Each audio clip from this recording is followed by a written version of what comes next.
Olá! Hoje a gente vai mergulhar num evento que está redesenhando as fronteiras entre finanças, tecnologia e poder global. O Irã acaba de transformar um dos pontos mais estratégicos do planeta, o Estreito de Hormuz, em uma espécie de pedágio. E o detalhe, ele é pago exclusivamente com criptomoedas. Vamos entender essa história a fundo? E para começar, vamos direto ao que mais impressiona: 21 milhões de dólares. É isso mesmo, é essa receita diária, por dia, que o Irã pode arrecadar em um dos corredores marítimos mais importantes do mundo. A quantia é simplesmente astronômica. E aqui que está o ponto de virada. Todo esse valor ele está sendo coletado totalmente por fora do sistema financeiro tradicional. Longe do dólar, longe do sistema SWIFT, é uma jogada que, de repente, muda completamente as regras do jogo. Ok, vamos dar um passo para trás e entender o contexto. Essa decisão, que é bem radical, não surgiu do nada. Pelo contrário, é uma resposta direta a anos de uma pressão internacional muito intensa, de sanções econômicas que forçaram Teherã a procurar alternativas, uma saída financeira fora do sistema convencional. A cronologia recente é chave para entender tudo isso. Semanas atrás, o clima era de confronto total, com o Irã ameaçando fechar o estreito. De repente, a estratégia muda. Em vez de um bloqueio total, eles passam para uma monetização controlada. Foi uma virada de chave que pegou muita gente de surpresa. E o motivo para essa mudança é bem claro. Com o acesso ao sistema financeiro global praticamente cortado, o Irã viu nas criptomoedas a única via que o Ocidente não consegue controlar em tempo real.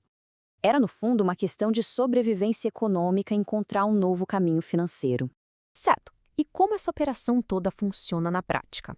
Bom, a genialidade da coisa, do ponto de vista iraniano, está na simplicidade. Eles criaram um processo que é rápido, eficiente e foi desenhado especificamente para ser a prova de sanções.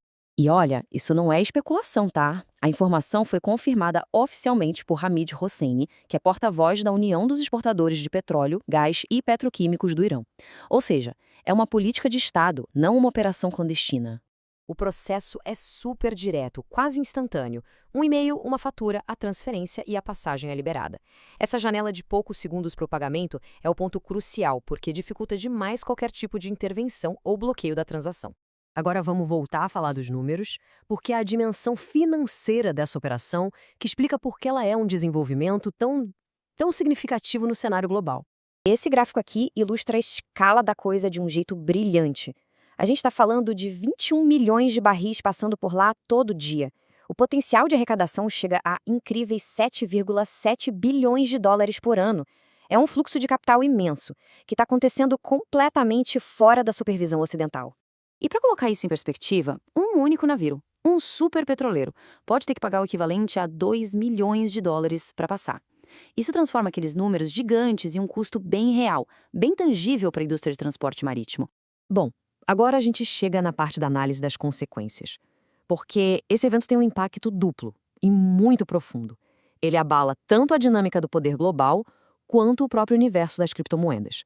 O ponto crucial aqui é o seguinte: para o mundo, isso se torna uma ferramenta poderosa de desdolarização e um modelo que outras nações sancionadas podem copiar. Já para o Bitcoin, é a prova de conceito definitiva como dinheiro geopolítico impulsionado por uma demanda real e estatal. E o que é essa tal de desdolarização? É exatamente isso, o processo de reduzir a dependência do dólar. Ao exigir pagamento em Bitcoin, o Irã não está só contornando sanções, ele está ativamente participando desse movimento global. E essa citação resume a situação perfeitamente. O Bitcoin foi escolhido por ser o que é, neutro, sem controle central. E agora, pela primeira vez na história, um Estado está usando essas características numa escala estratégica tão visível. Mas claro, a história não é tão simples assim. Essa jogada, que é super audaciosa, vem com riscos enormes e um potencial gigante para reações bem negativas. Vamos dar uma olhada nas complicações e nos perigos que estão envolvidos nisso. Existem desafios bem significativos. Primeiro, a rastreabilidade do blockchain. Agências podem monitorar as transações e colocar os endereços de carteira em listas negras. Fora a volatilidade do preço, o maior risco de todos é, sem dúvida, uma escalada militar. E a reação, claro, não demorou para vir. Os Estados Unidos já declararam publicamente que são contra, ameaçando até com um bloqueio naval.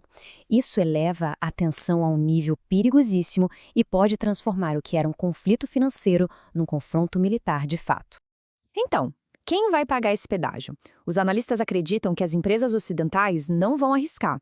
O sistema deve acabar sendo usado pela chamada frota fantasma, navios que já operam meio nas sombras para burlar as sanções, e também por intermediários em paraísos fiscais.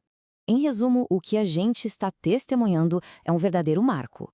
O Irã transformou a sua maior vulnerabilidade geográfica numa máquina de receita que desafia todo o sistema financeiro ocidental.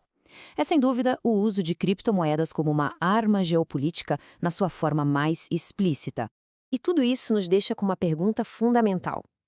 Será que a gente está vendo nascer uma nova faceta do futuro do dinheiro, onde ativos digitais viram ferramentas de soberania nacional? Ou será que estamos na antessala do próximo grande conflito global, um conflito inflamado pela tecnologia? Bom, só o tempo vai dizer.